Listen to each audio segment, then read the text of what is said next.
MGR TV நேயர்களுக்கு அன்பு வணக்கம். நம்மோட அதிமுக முன்னாள் எம்பி திரு கே சி பழனிசாமி இருக்கிறார். வாருங்கள் அவரோட பேசலாம். சார் வணக்கம்.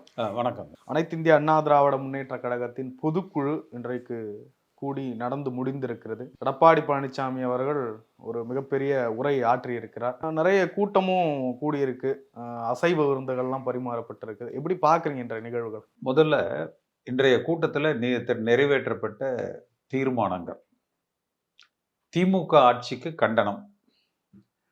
பாரதிய ஜனதா கட்சி மத்திய அரசாங்கத்துக்கு வலியுறுத்தல் என்பது போதுமான அளவிற்கு இவர்கள் இன்னும் பாரதிய ஜனதா கட்சியை மனதளவில் எதிர்த்து நிற்பதற்கு தயாராக இல்லை என்பதைத்தான் காட்டுது. மொழி பிரச்சனைகள்ல கூட அந்த மத்திய அரசாங்கம் இயற்றிய அந்த சட்டங்களுக்கு ஹிந்தியில பேர் வச்சிருக்கீங்க, அதை ஆங்கிலத்தில் வைக்கணும் என்று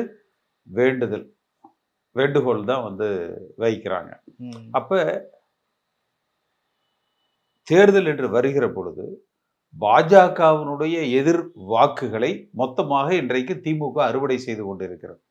அந்த வாக்குகளை நம்ம அதிமுக பெற வேண்டும் என்றால் கடுமையான பாரதிய ஜனதா கட்சி எதிர்ப்பு நிலையை எடுக்கணும். அதற்கு திரு எடப்பாடி பழனிசாமி அவரை சார்ந்தவர்கள் இன்னும் முழுமையாக அவர்கள் தயாராக இல்லை என்பதைத்தான் அந்த தீர்மானங்கள் காட்டுது. அடுத்து திரு எடப்பாடி பழனிசாமி அவர்களுக்கு யாராவது சொல்லணும், ஒரு பொது கூட்டத்தில் அவர் வழக்கமாக என்ன பேசுவாங்களோ அதை இன்றைக்கு அவர் பேசுறார். இது கட்சியில் இருக்கிற சாதாரண ஒரு பேச்சாளர் கூட இதே பேச்சை பொதுக்கூட்டத்தில் பேசுவாங்க. அடுத்து அவருக்கு முதல்ல யாராவது கட்சியினுடைய பொதுக்குழு செயற்குழு என்பது கடந்த 1-2 ஆண்டுகளில் இந்த கட்சியினுடைய வளர்ச்சி அல்லது வீழ்ச்சி அல்லது சந்தித்த தேர்தல், நல்ல விஷயங்கள் அல்லது தவிர்க்கப்பட்டிருக்க வேண்டிய விஷயங்கள் எல்லாம் என்ன நடந்திருக்குது, அதை ஆராய்ந்து எதிர்காலத்தை திட்டமிடுவதாக, அது குறிப்பாக இன்னும் ஓராண்டுகளுக்குள்ள 15 மாதங்களுக்குள்ள தேர்தல் வருகிற பொழுது அந்த தேர்தலுக்கு தயார்படுத்த வேண்டிய ஒரு எழுச்சி உரை இருக்க வேண்டிய இடத்துல இன்னும் திரு எடப்பாடி பழனிசாமி தான் முதலமைச்சராக இருந்த பொழுது செய்த சாதனைகளை பேசிக்கொண்டிருக்கிறார். இது பொதுக்கூட்டத்தில் பேசணும். இவர் முதலமைச்சராக இருந்த செயல்பாட்டுக்கு 2021 சட்டமன்ற தேர்தலில் மக்கள் தீர்ப்பு கொடுத்துட்டாங்க. 2024 நாடாளுமன்ற தேர்தலில் தீர்ப்பு கொடுத்துட்டாங்க. அப்ப நீங்க என்னத்தை சொல்லி நம்ம மக்களிடத்துல ஓட்டு கேட்க போறோம்? இன்றைக்கு கட்சி இப்ப நீங்க எடப்பாடி பழனிசாமி கூட பார்த்தீங்கன்னா யாருக்கோ நம்ம ஒரு காம்படிஷனே வைக்கலாம். புதுசா இதுவரைக்கும் இவர் பேசாததை ஏதேனும் இதுல பேசியிருக்காரா என்று யோசிச்சு பாருங்க. இன்னும் அழுத்தமா அம்பலப்படுத்துறாரு திமுகவினுடைய அந்த தவறுகளை. அவர் என்ன சொல்றாரு? பாரதிய ஜனதா கட்சி 2014 வாங்கிய வாக்கு 18%. இப்ப 2024 வாங்கினதும் அதே 18%. பாஜக வளர்ந்துச்சுன்னு சொல்றது தவறு. பாஜக சட்டமன்றத்தில் 2016 வாங்கினதையும் 2021 வாங்கின வாக்குகளையும் ஒப்பிட்டு பேசுறார். அதிமுக கூட்டணியில் இருந்தபோது அவர்கள் கொஞ்சம் அதிக 13% வாக்குகளை பெற்றாங்க, தனித்து நின்ற போது 5% வாக்குகளை பெற்றார்கள். இதைத்தான் சொல்லிட்டு இருக்காரு. இதெல்லாம் 2026 சட்டமன்ற தேர்தலுக்கு ரெலவெண்டாவே நிக்காது. அடுத்து இவர் எப்பவும் சொல்றதுதான், 2019 நாடாளுமன்ற தேர்தலில் 19% அதிமுக பாஜகவோட கூட்டணியில வென்றது. இப்ப 20% 2024 வென்றிருக்குதுன்னு. இப்ப நீங்க கிட்டத்தட்ட தேமுதிக நின்ற இடங்களை தவிர 33, 34 தொகுதிகளில் அதிமுக போட்டியிட்டது. அப்ப இதெல்லாம் பொது தளங்கள்ல ஏற்கனவே பேசப்பட்ட விஷயங்கள். இதை ஒரு பெரிய விஷயமா பொதுக்குழுவில் வச்சு பேசிட்டு இருக்காரு. அவருக்கு முதல்ல பொதுக்கூட்டம்னா என்ன, செயற்குழு பொதுக்குழுன்னா என்ன, இதை விரிவா சொல்லணும். அடுத்து ஆட்சி அரசாங்கத்தில் இவர் செய்த சாதனைகள் என்பது, அதற்கு மக்கள் 2021 தீர்ப்பு கொடுத்துட்டாங்க, 2024 தீர்ப்பு கொடுத்துட்டாங்க. அதை திருப்ப பெரும்பான்மையா அதை பேசிட்டு இருக்கிறாரு. கட்சி விஷயங்கள் என்று எடுத்தா அவர் என்ன சொல்றாரு? இவர் மீது இருக்கிற இன்றைய தேதியில அதிமுக உறுப்பினர்களுக்கு, அடிமட்ட தொண்டர்களுக்கு இருக்கிற குறையே உறுப்பினர் அட்டை என்பது பெறவே இயலாது. அதாவது எடப்பாடி பழனிசாமிக்கு யார் வேண்டியவர்களோ அவர்களுக்கிட்டத்துல அந்தந்த மாவட்ட பொறுப்பாளர்கள் என்று அவங்க கிட்ட ஃபார்ம் கொடுத்துருவாங்க. அவங்க மனசு வச்சு அவங்க யாரெல்லாம் அவர்களுக்கு வேண்டப்படாதவர்களோ அவர்களுக்கு போட்டியாளர்களோ அவர்களை எல்லாம் ஒதுக்கிட்டு தான் அந்த ஃபார்மே கொடுக்குறாங்க. அப்படி ஃபார்ம் கொடுக்குற பொழுதும் அந்த ஃபார்மை திருப்பி ஃபில்அப் பண்ணி வாங்கி அது தலைமைக்கு ப்ராப்பராக போகிறதான்னு தெரியாது. அடுத்து தலைமையிலிருந்து உறுப்பினர்கிட்ட வந்தாலும் உறுப்பினர்கள் இடத்துல அது கொடுப்பது இல்லை.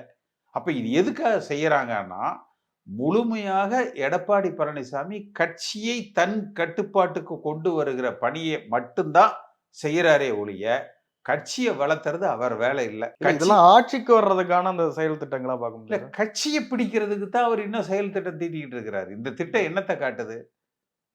கட்சியை கைப்பற்றுவதற்கு இவருக்கு வேண்டிய நிர்வாகிகள் மூலமாக ஃபார்ம் கொடுத்து அவர்கள் மூலமாக உறுப்பினர்களை சேர்த்து திருப்பி அந்த வேண்டிய உறுப்பினர்கள் மூலமாக செயற்குழு பொதுக்குழு உறுப்பினர்கள் எடுக்கப்பட்டு அந்த இவரால் நியமிக்கப்பட்ட செயற்குழு பொதுக்குழு உறுப்பினர்கள் மூலமாக இவர் மீண்டும் தலைமை பதவி என்பது கட்சியை சுருக்குது. கட்சியை ஒரு கூட்டத்துக்குள்ள இது சுருங்க செய்கிறது என்றுதான் நம்ம பார்க்கணும். அடுத்து இதற்கு இவர் ஒரு விளக்கம் வேற சொல்றாரு.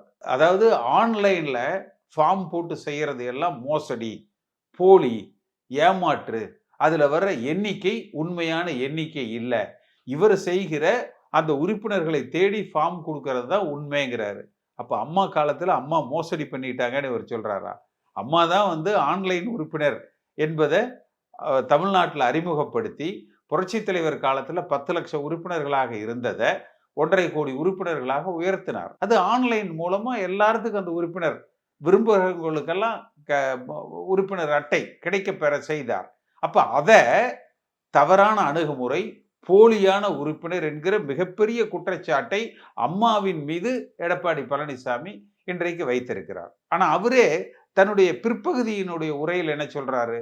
அதிமுகல 2 கோடி பேர் இருக்கிறாங்க, 60 லட்சம் உறுப்பினர் குடும்பங்கள் நம்ம கிட்ட இருக்கு.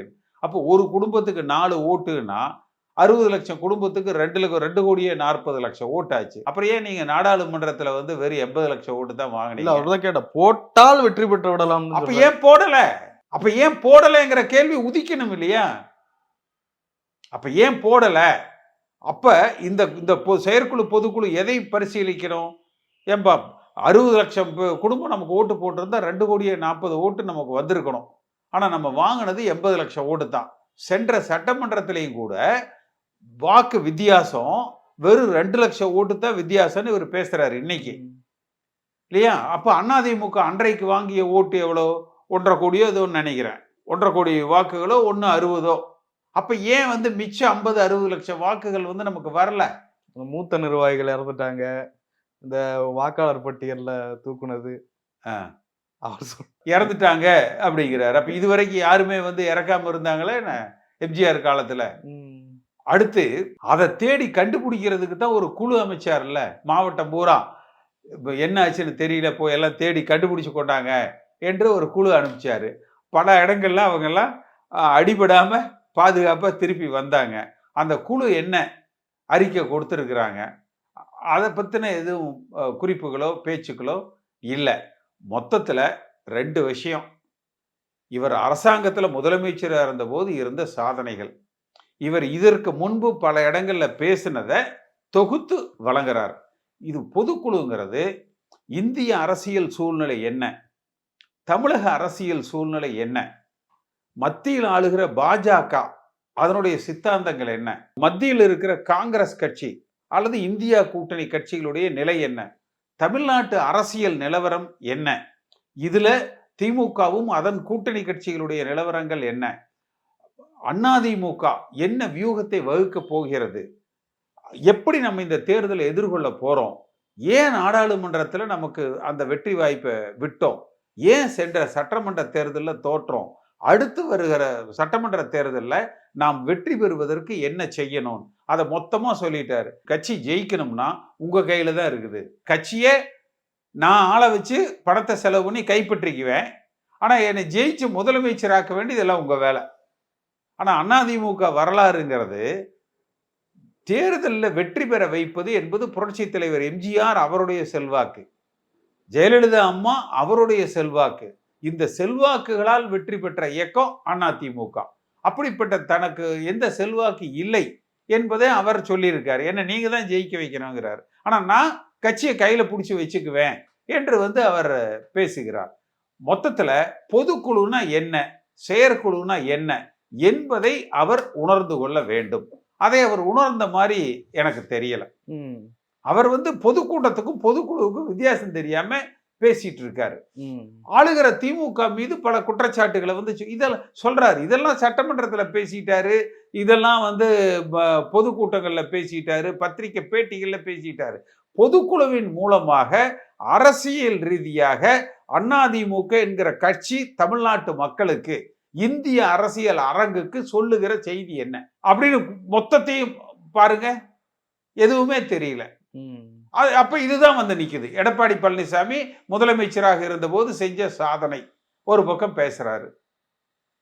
அம்மா இருந்த காலத்துல உறுப்பினர் ஆன்லைன்ல மோசடி தான் நடந்ததுங்கிறாரு. இன்னைக்கு இவர் தான் உண்மையான உறுப்பினர். சரி, 2,60,00,000 குடும்ப பட்டியலை கூட சொல்லுங்க. ஏற்கனவே பூத்து கமிட்டிங்கிறது இருக்கு. இப்ப அந்த பூத்து கமிட்டிக்கு புதுசா 9 பேர் போடுறாங்க. அது ஒரு பெண், இதெல்லாம் இருக்கு முதல்லயே. பூத்து கமிட்டிங்கிறது ஏற்கனவே இருக்கக்கூடியது, அது புது செய்தி அல்ல. தேர்தல் இன்னைக்கு தமிழ்நாட்டினுடைய அரசியல் நிலவரம் எப்படி இருக்கு, இன்னும் 15 மாத காலத்துல நம்ம இந்த தேர்தலை சந்திக்கிறோம். கட்சியினுடைய நிலை என்ன? இன்னும் எம்ஜிஆர் எல்லாம் பேசுகிற பொழுது 1000 ஆண்டுகளுக்கு அதிமுக தலைத்து ஓங்கணும், வளரணும். ஜெயலலிதா அம்மா பேசுற பொழுது இன்னும் 100 ஆண்டுகளுக்கு அதிமுக ஆளணும். அதுபோல இந்த இயக்கத்துக்கு, இந்த இயக்கத்தினுடைய எதிர்காலத்துக்கு சொல்லுகிற செய்தி என்ன? ஒரு செய்தி இல்லை. இது ஏதோ ஒரு சம்பிரதாயத்துக்கு நடந்து முடிந்த ஒரு கூட்டம். அறுசுவை உணவு தயாரா இருக்கு, 11 மணிக்கு எல்லாம் தயாரா இருக்கு, வாங்க சாப்பிட்டு போங்க, ஒரு உற்சாகம் ஏற்படுத்துகிற விதத்துல இந்த பொதுக்குழு அமையல. அந்த வாக்கு வித்தியாசத்தையே அவர் இன்னும் பேசிட்டு இருக்காரு. எடப்பாடி பழனிசாமி அவர்கள் இப்போ சட்டமன்ற தேர்தலை குறி வைக்கிறாரு. ஏன்னா ஆட்சியா வரும். நீங்க உங்களுடைய கருத்து, அதை ஆளுகிற கட்சியாக மீண்டும் அண்ணா திராவிட முன்னேற்ற கழகம் ஜனவரி மாசம் இறுதியிலிருந்து 234 தொகுதிக்கும் சுற்றுப்பயணம் மேற்கொள்ள போறேன் அப்படின்றாரு. பார்த்தா ஒரு வருஷத்துக்கு முன்னாடி இருந்து எல்லா பிளானையும் ஆரம்பிக்கிறாங்க போல. எடப்பாடி பழனிசாமி சுற்றுப்பயணம் போனா அங்கங்க மக்கள் புரட்சி தலைவர் எம்ஜிஆரை பார்க்கறதுக்கு 10 மணி நேரம் 12 மணி நேரம் வெயிட் பண்ண மாதிரி உட்காந்து பார்க்க போறாங்களா, இல்லை இவரை பார்த்துன உடனே எடப்பாடி பழனிசாமி முகத்தை பார்த்துட்டப்பா இனி குத்துரா ஓட்ட அப்படின்னு போட போறாங்க. இன்னையில இருந்து எழுச்சி தொடங்கிடுச்சுன்னு சொல்றாரு. வாசல்ல இருந்து தூக்கிட்டு விட்டாங்களா, யாராவது அடிச்சிருவாங்கன்னு பாதுகாப்பா கூட்டிட்டு வந்திருப்பாங்க.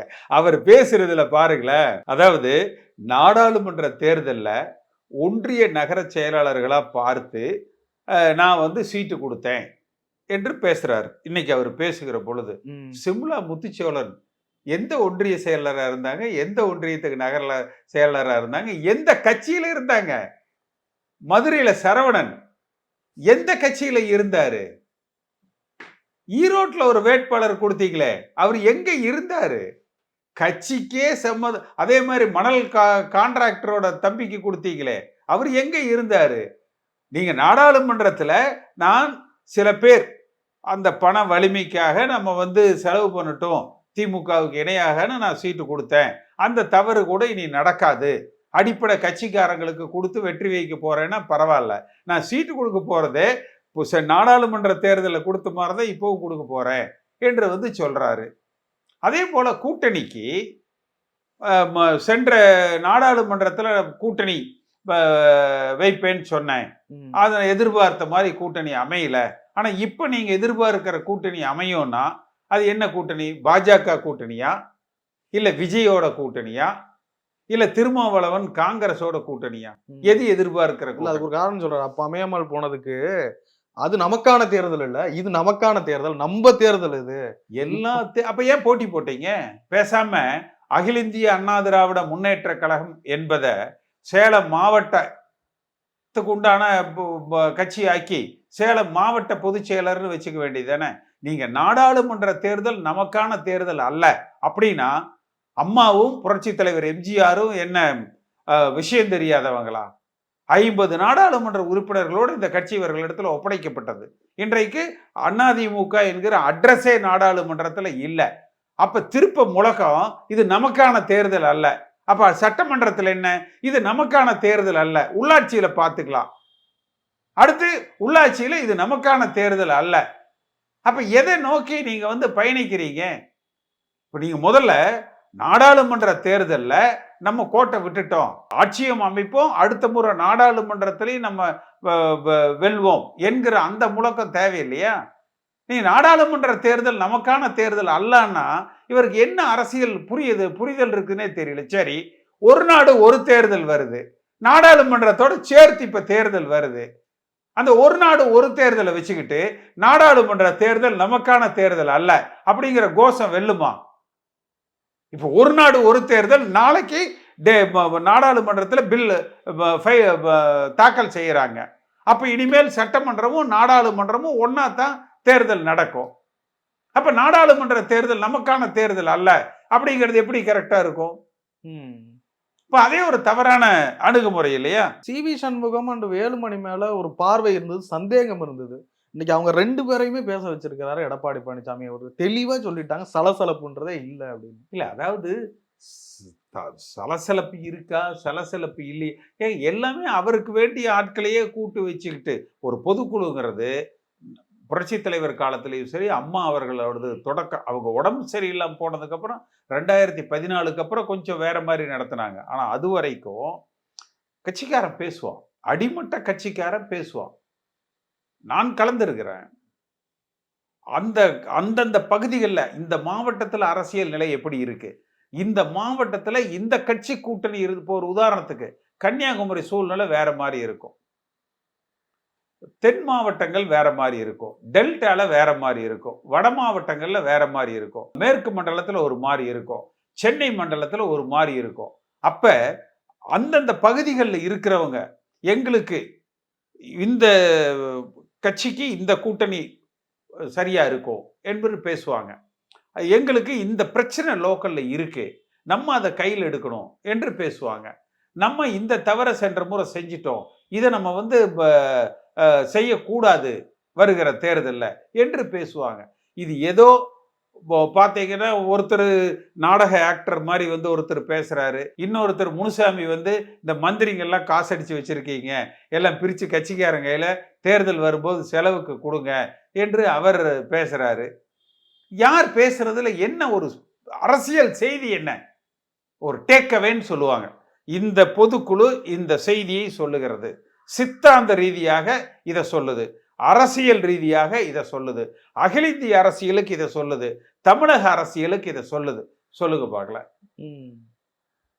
இதெல்லாம் புரட்சி தலைவர் எம்ஜிஆர் காலத்திலிருந்து இந்த இயக்கத்துல பயணிக்கிறவங்க அல்லது இன்றைக்கு இளைஞர்கள். வேறு வாட்ஸ்அப் சேனலுக்கு விளம்பர தூதரா பேசுறாரு. வாட்ஸ்அப் சேனல் பலப்படுத்தணும்ன்ற அந்த ஒரு எண்ணம் இருக்கு அவர்கிட்ட. ஏன்னா அது மூலமாக தான் இளைஞர்களை ஈர்க்க முடியும்.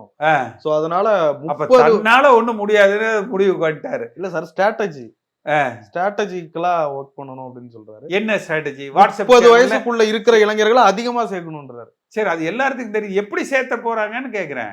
வாட்ஸ்அப் சேனல்ல சப்ஸ்கிரைப் பண்ணிடுவாங்களே எல்லாருமே. கண்டென்ட் என்ன, இன்னைக்கு தேதிக்கு எது செய்தியோ, இப்போ நீங்களாம் யூடியூப் நடத்துறீங்க, நல்ல செய்தி 7 லட்சம் 8 லட்சம் போகும். அதே ஆள் பேசுற இன்னொரு செய்தி 7000 கூட போகாது. அப்ப செய்திக்கு தான் முக்கியத்துவம். அப்ப அந்த செய்தி என்ன, அந்த செய்தி யார் கொடுக்குறாங்க, அந்த மெசேஜ் என்ன, அது இல்லை. வாட்ஸ்அப் சேனலுக்கு விளம்பர தூதர் ஆயிருக்கிறாரு. அதே மாதிரி சோசியல் மீடியாவோட இம்பாக்ட் 40% என்று சொல்றாரு. அப்ப அந்த சோசியல் மீடியாவை கவர்வதற்கு, இன்றைய இளைஞர்களை கவர்வதற்கு ஏன் 40% கட்சி பொறுப்புகள் இளைஞர்களுக்கு கொடுக்கிறோம் என்று அறிவிக்கலாமல்ல? அது ஒரு செய்தி, அது இளைஞர்களை கொண்டு வரும். 40% பேர் கட்சியில நிர்வாகிகள் இளைஞர்களுக்கு தான் நம்ம கொடுக்க போறோம்.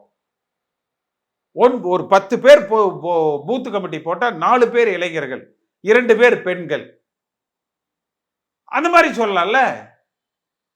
அது செய்தி. இது வாட்ஸ்அப் சேனலை சப்ஸ்கிரைப் பண்ணுங்கிற செய்தியா, 40% பேர் சோசியல் மீடியா பார்க்கறாங்கிற செய்தியா?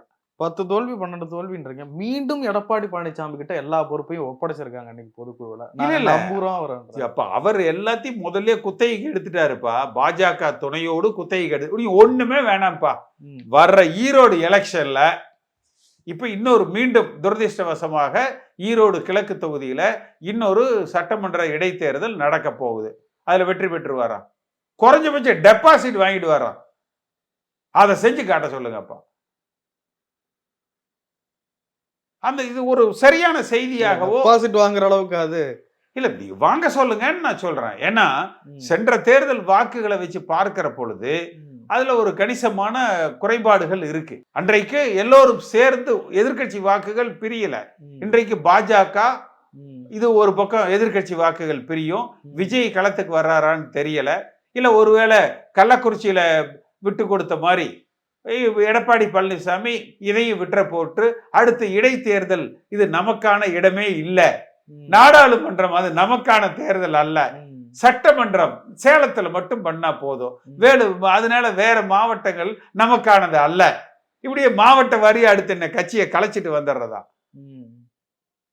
இதற்கு முன்பு புரட்சி தலைவர் எம்ஜிஆரும் ஜெயலலிதா அம்மாவும் எதை உங்களிடத்தில் கொடுத்தார்களோ 50 நாடாளுமன்ற உறுப்பினர்களை கொடுத்தாங்க. நான் இன்னைக்கு 60 ஆக்கியிருக்கேன் என்றால் அது வளர்ச்சி. அந்த அது 50ஐயும் பெரிய பூஜ்ஜியம் ஆக்கிட்டு சைபர் ஆக்கிட்டு அது நமக்கான தேர்தல் அல்ல என்று வியாக்கியானம் பேசினா அது எப்படி சரியா இருக்கும்? அடுத்து நான் சட்டமன்றத்தில் இதை பேசினேன், இந்த மீடியாக்காரங்க என்னை காட்டுறது இல்லை. நீ பேசினா காட்டுவாங்க, பேசினா தானே காட்டுவாங்க. அடுத்த செய்திகள் வெளியிடுறது இல்லை. KP முனுசாமி அவர்கள் ஒரு விஷயம் குறிப்பிடுறார். இந்த கட்சியால் வாழ்வடைந்தவர்கள், கட்சியால் சம்பாதித்தவர்கள் இவங்கெல்லாம் கொடுக்கணும், தாராளமா கொடுத்து அனுப்புங்க. அதான் எடப்பாடி பழனிசாமிக்கும் வேலுமணிக்கும் தங்கமணிக்கும் இந்த எல்லா முன்னாள் அமைச்சர்களுக்கும் சொல்றாரு அவரு. அதான் சொல்றாரு. அதான் அவர் சொல்றாரு. அந்த அளவுக்கு தலைமை கிட்ட நீதி இல்லாம இருக்கு போலயே. இல்ல அவர் சும்மா இப்படி சொன்னா 4 பேர் கை தட்டுவாங்க அப்படிங்கிறதுக்காக சொல்றாங்க. இப்படி சொன்னா 4 பேர் கை தட்டுவாங்க. இது ஓட்டெல்லாம் கம்பேர் பண்ணி இதெல்லாம் பல இடத்துல நிறைய விவாதிச்சு பேசப்பட்ட பொருள்கள். நீங்க ஈரோடு சட்டமன்ற தேர்தல் ஜனவரியிலிருந்து சுற்றுப்பயணம் போறேங்கிறாருல்ல, ஈரோடு தேர்தல் அவர் ஜெயிச்சு காட்ட சொல்லுங்க. புறக்கணிச்சாலும் புறக்கணிச்சிருவாங்க சார். விக்கிரவாண்டியில புறக்கணிச்ச மாதிரி. எப்படி பாக்குறீங்க? நிறைய பொதுக்குழுவை நீங்க பார்த்திருப்பீங்க. இன்னைக்கு தொண்டர்களுடைய எழுச்சி அதிகமா இருக்குன்னு அப்படின்னு சொல்லிட்டு இருந்தாரு. இது எடப்பாடி பழனிசாமி தன்னுடைய தலைமையை உறுதி செய்து கொள்வதில் மட்டும்தான் குறியா இருக்கார். அதை தவிர ஜெயிக்கிறது தோக்குறது பத்தி அதை தவிர ரெட்டலைங்கிறது உழுகுற ஓட்டு உழட்டும். மிச்சம் நீங்க பொதுக்குழு உறுப்பினர் செயற்குழு உறுப்பினர்கள் எல்லாம் பார்த்து ஏதாவது பண்ணுங்க என்பதாகத்தான் இருக்கு. நேற்று திடீர்னு நீதிமன்றத்துக்கு ஒரு வழக்கு ஒண்ணு போயிருக்கு. தொடர் தோல்விகள், அதனால இரட்டையிலேயே எடப்பாடி பழனிசாமிக்கு கொடுத்ததை குறித்து மறு ஆய்வு செய்ய வேண்டும் அப்படின்ற மாதிரி போயிருக்கு. என்ன வழக்கு அது? பார்ப்போம். அது நம்ம ஒரு நீதிமன்றத்தில் இருக்கிற வழக்குகளையோ தேர்தல் ஆணையத்திலேயோ இப்படித்தான் முடிவு என்று நம்ம சொல்ல முடியாது. ஈரோடு இடைத்தேர்தலை காரணம் காட்டி அவர் இரட்டையிலேயே பெற்றார். இந்த ஈரோடு இடைத்தேர்தலில் மீண்டும் அவருக்கு இடத்துல இரட்டையிலை வருமா, தேர்தல் ஆணையம் என்ன சொல்லும் என்பதை நம்ம பொறுத்திருந்து பார்க்கலாம். நேரடியாக எடப்பாடி பழனிசாமியும் ஓ பன்னீர்செல்வத்தையும் தேர்தல் ஆணையம் ஆஜராக சொல்லி இருப்பதாக தகவல். அது நேரடியாக இல்லைனாலும் அவங்களுடைய வழக்கறிஞர்கள் ஆஜராவாங்க. அது ரொம்ப நிச்சயமா பாரதிய ஜனதா கட்சி மகாராஷ்டிரால சிவசேனாவையும் தேசியவாத காங்கிரஸையும் சிதைத்ததை போல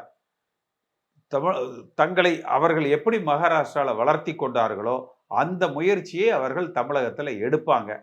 அதற்கு வலுவானதாக, தாங்குகிற சக்தி கொண்டதாக, எதிர்த்து போராடுகிற வலிமை மிக்கதாக, வருகிற சட்டமன்ற தேர்தலுக்கு தன்னை தயார்படுத்துவதாக, பாஜகவையும் திமுகவையும் ஒரு சேர எதிர்த்து நின்று வீழ்த்துவதாக, விஜய் தனியாக களம் கண்டாலும் நாம் வெற்றி பெற்று விடுவோம் என்று நம்பிக்கையை ஏற்படுத்துவதாக, ஏன் நாடாளுமன்றத்தில் இந்தந்த தவறுகளை நம்ம செஞ்சிட்டோம், இந்தந்த காரணங்களால் நம்ம தோற்றோம், இதில் நம்ம சரியாக நம்ம செயல்படுத்துவோம் என்கிற ஒரு செய்தி சொல்லுகிறதாக இவருடைய பேச்சும் இந்த பொதுக்குழுவுடைய நடைமுறைகளும் தெரியப்படுத்தலாம்.